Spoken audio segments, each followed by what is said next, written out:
Bonjour à tous, nouveau Radio Stand après quelques semaines sans épisode, le temps de laisser un peu décanter les news et aussi de trouver le temps de réaliser ces vidéos. Au programme d'aujourd'hui, on a de nouvelles armes qui sont sorties, dont certaines avec une bonne chance d'être commercialisées en France. Garmin sort également un chronographe balistique assez intriguant et Ornadi va proposer une nouvelle cartouche. Avant de se lancer, un grand merci aux tipeurs et soutiens de players qui m'ont fait de très bons retours sur ce format, donc n'hésitez pas à les rejoindre si vous le pouvez, car ce sont eux qui me permettent de continuer mes vidéos un peu à contre-courant de l'algorithme de YouTube. Commençons donc en Europe avec un pistolet fabriqué par l'entreprise polonaise Fabryka Broni, le MPS, qui a été annoncé il y a quelques semaines.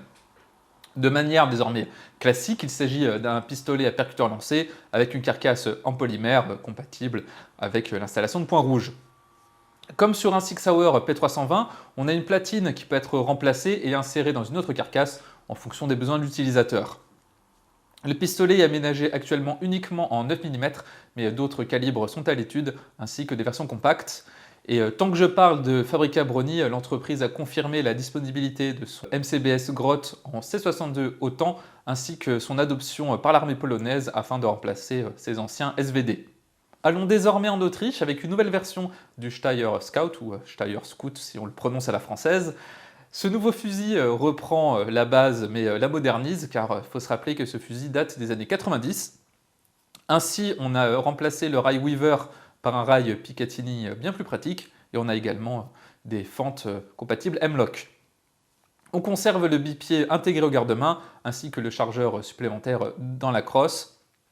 L'arme est disponible en différents calibres, bien sûr en 308 Winchester, mais également en 223 Remington, 6.5 Creedmoor, 7 mm 08 Remington et 243 Winchester.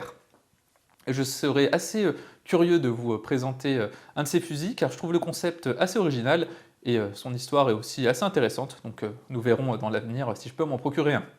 Passons désormais outre-Atlantique avec l'entreprise Zenith Firearms qui produit normalement des clones de MP5 et qui désormais propose le ZF56 qui n'est ni un AR-15 à veine gazeuse classique ni une variante à piston. L'arme utilise un système de retardement de l'ouverture par galet, un peu comme sur un HK33 qui est un peu son équivalent car les deux armes utilisent le 5,56 par 45 mm.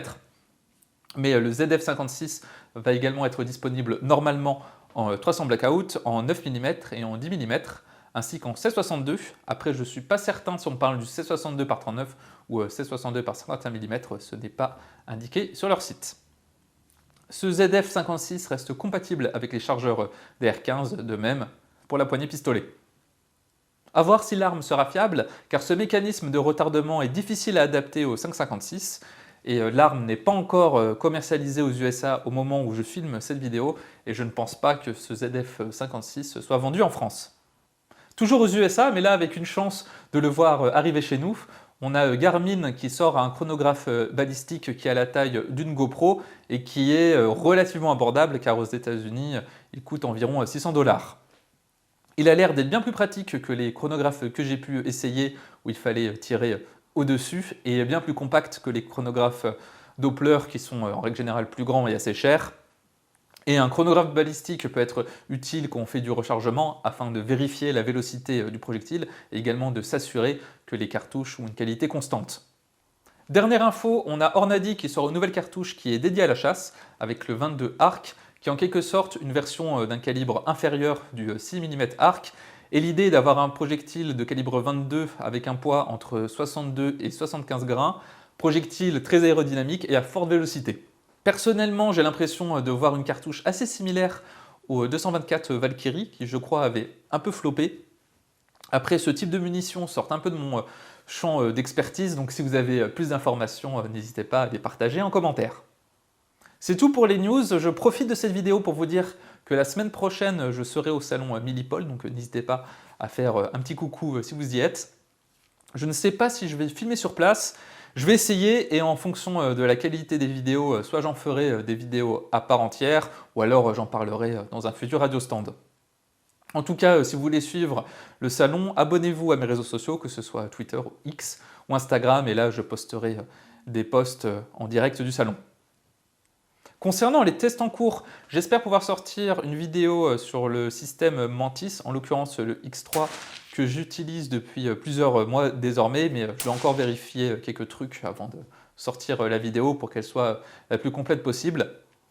De même pour mon AR15 et sa lunette, ça prend du temps, surtout qu'ici la météo n'est pas au rendez-vous.